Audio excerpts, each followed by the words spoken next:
चुपके दे जाती है प्यार का पैगाम तेरी आंखें। हमें ये कॉन्फिडेंस होता था कि हम जहाँ गाना सुन लेगा ना कोई हमसे, तो फिर वहाँ से तो हमारा काम शुरू ही हो जाएगा। अनुराधा जी को बहुत कोशिश की, मिलने की कोशिश हमारी कामयाब हुई। मिलने के बाद उन्होंने 3 गज़लें हमें सुनी हमारी। बड़ी मुश्किल से टाइम निकाला, बहुत बिजी वक्त था उनका। सुनते ही हमें 3 गज़लें हमारी रिकॉर्ड करने के लिए उन्होंने वादा कर लिया। लता जी, आशा जी से लेकर सभी बड़े सिंगर्स को, प्लेबैक सिंगर्स को हमने अपने डायरेक्शन में गवाया है। किसी भी इल्म के अंदर, किसी भी विद्या के अंदर, किसी भी टैलेंट के अंदर कोई कभी आंसू, कभी खुशबू, कभी नगमा बनकर हमसे हर शाम मिली है तेरा चेहरा बनकर। कभी आंसू, कभी खुशबू, कभी नगमा बनकर।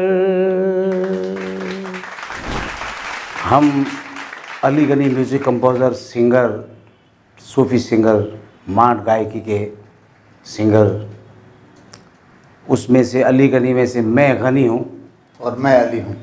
बचपन से हमारी माता जी चली गई थी, वो सारी चीज़ें जो है असर उसका हमारी रूह में बस गया। पिताजी बड़े सिंगर थे, उन्होंने हमें बचपन से साथ में रियाज कराया, और वो जो दर्द छलक के जो आता है वो आसान नहीं है। संगीत को आगे बढ़ाने के लिए किसी न किसी ज़रिए की ज़रूरत होती है, तो वो ज़रिया हमारा एक श्रीलाल दोस्त है, वो बना। फिर कलकत्ते गए, वहाँ से कुछ हमारी संगीत की जो विद्या है, हमारी जो इल्म है, इसको पॉलिश किया गया कि किस तरह से अल्फाज, शब्द वगैरह सब किस तरह से उच्चारण सही होना चाहिए। और गायकी के अंदर भी थोड़ी क्लासिकल या कुछ रियाज जो भी चीज़ें हैं, वो सब चीज़ें कलकत्ते में ज़्यादा बेहतर लोगों हमें सीखने के लिए मिलेगी। इस कोशिश में फिर हम कलकत्ते पहुँचे। तो कलकत्ता में हमें ये कॉन्फिडेंस होता था कि हम जहाँ गाना सुन लेगा ना कोई हमसे, तो फिर वहाँ से तो हमारा काम शुरू ही हो जाएगा।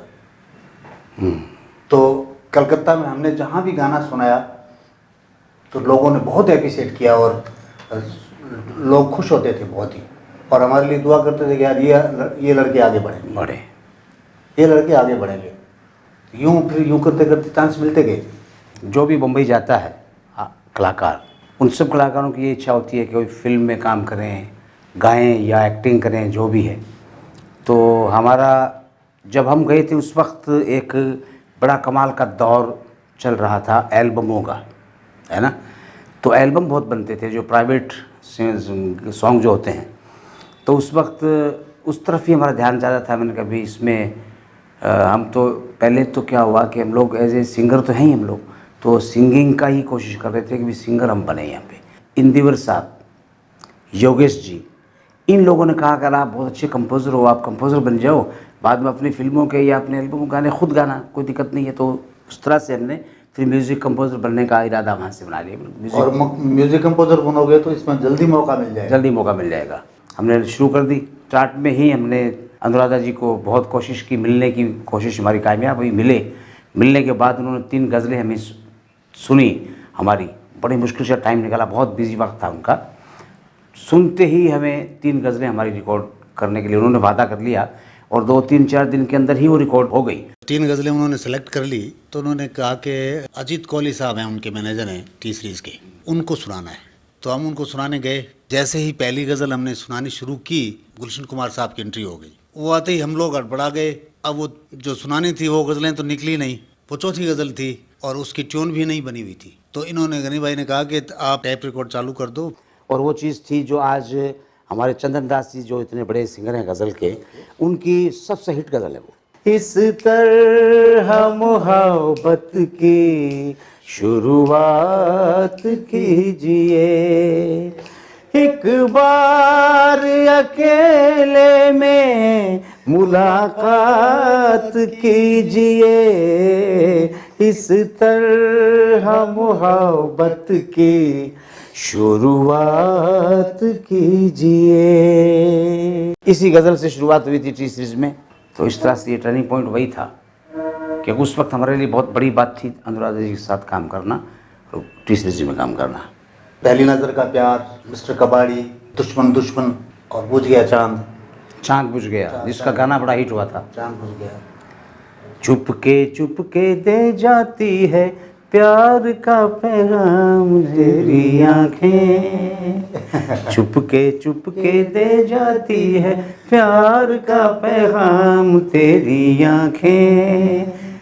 ये कुमार सानू साहब ने गाया था, बहुत हिट हुआ था गाना, अभी भी बहुत चल रहा है गाना। उस वक्त क्या था, फिल्म और एल्बम एक जैसी बात थी म्यूजिकली। तो हमने एल्बम बहुत किए, 12 एल्बम हमने पंकज उधास साहब की कर दिए। पंकज उधास साहब को हमने एक भजन एल्बम भी गवाया, हे कृष्णा। हे कृष्णा। संघर्ष के बिना कुछ भी नहीं है। घर बैठे बैठाए मेरे ख्याल से माँ भी दूध नहीं पिलाती। जब बच्चा रोता है यहाँ तो फिर वो माँ को याद आ रही है बच्चा भूखा हुआ है ना। तो संघर्ष के बिना तो ईश्वर भी देखता है। म्यूजिक का तो रियाज करना पड़ता है, तो पहला तो और संघर्ष यही है। इसमें संघर्ष बहुत ज़्यादा है, इसमें आपको रियाज तो करना ही करना है। देखिए अब आप म्यूज़िक कल जो लोग हैं ये सुन लीजिए बात कि म्यूज़िक ऐसी चीज़ है जिसमें गाना या कोई भी इंस्ट्रूमेंट बजाना आप अगर एक दिन छोड़ देंगे तो वो आपको एक महीना छोड़ देगा। ये लिख के ले लीजिए आप एक दिन छोड़ दीजिए वो आपको एक महीना छोड़ेगा, इतना डीप पीछे चले जाएंगे आप। तो रेगुलर रियाज करना, प्रैक्टिस करना बहुत ज़रूरी होता है। संगीत बड़ी मुश्किल चीज़ है। मेरा ये संदेश है कि कोई आपको यार दोस्त बोल दे, बल्कि आजकल तो कोई भी गा के, और यूट्यूब तो ऐसा आसान रास्ता आया है कि कोई भी गा के कुछ भी दे देता है। ऐसा मत करिए, संगीत को ईजी मत लीजिए, ये मेरा मैसेज है। आप हाथ जोड़ के रिक्वेस्ट करता हूँ कि संगीत तो एक आराधना है, तपस्या है, आसान मत समझिए इसको सीखिए थोड़ा, इसको अच्छा गाइए, अच्छा सीखने की कोशिश करिए और फिर आप गाइए ना। आप गाइए, मना नहीं कर रहे हैं आपको, आप सीख के गाएंगे तरीके से आपको मज़ा आएगा। फिर आपको ये आएगा यार बात सही बात कही। तो ये मैसेज है कि गाने को और बजाने को इतना इजी मत लीजिए, इसको सीखिए और बिना सीखे मत करिए। बाकायदा मेहनत कीजिए, यूँ नहीं कि जैसे आपका मूड बन गया तो एक गाने का मुखड़ा आपने गुनगुना लिया, वो रियाज नहीं है। रियाज बाकायदा रियाज करना चाहिए, और रियाज करने से, रियाज का मतलब मेहनत है, और मेहनत करते करते पत्थर भी जो है वो सिल पर परत निशान, तो ये जो है मेहनत से होता है। किसी भी इल्म के अंदर, किसी भी विद्या के अंदर, किसी भी टैलेंट के अंदर कोई एज का कोई फंडा होता ही नहीं है, भूल जाइए। एज क्या होती है? अब जैसे हम आपके सामने बात कर रहे हैं, ये तो मुझे तो यकीन ही हो रहा है कि मैं 60 साल बोल रहा हूँ अपना, ठीक है। मैं अपने आप को 60 समझता ही नहीं हूँ, मैं तो 17-18 साल का समझता हूँ अपने आप को, और हूँ ही बाकायदा। तो एज के लिए घबराइए मत। अभी अब तो क्या कुछ लोगों की जैसे सिंगर हैं या कुछ म्यूज़िक कंपोज करना चाहते हैं बेचारे, आप मत नर्वस होइए, आप ये मत सोचिएगा एज बहुत हो गया अब क्या होगा। यकीन मानिए मुझे ख़ास तौर से उन लोगों से चिढ़ है जो अभी क्या होगा, अब तो बस हो गया, कुछ नहीं हुआ है, रहती ज़िंदगी तक। आप देखिए ना कैसे कैसे लोग हैं जो एक 80 साल के लोग भी पढ़ाई कर रहे हैं। तो आप एज को मत उसका इशू बनाइए, एज कुछ नहीं होती है इसके अंदर। और तपस्या और इबादत बहुत ज़रूरी है, रियाज बहुत ज़रूरी है। ये ख़ास तौर से हमारी हिदायत है आपसे कि थोड़े से आसपास के लोगों के कहने से भूल मत जाना और कोई रास्ता मत भटक जाना। इससे अच्छा है कि जो आप काम कर रहे हो वही करो। संगीत में जाना है तो भैया बहुत बड़ी संघर्ष है, बहुत अभ्यास का, रियाज का, प्रैक्टिस का काम है। ये तपस्या, इबादत है। साधु कैसे तपता है ऐसे करना।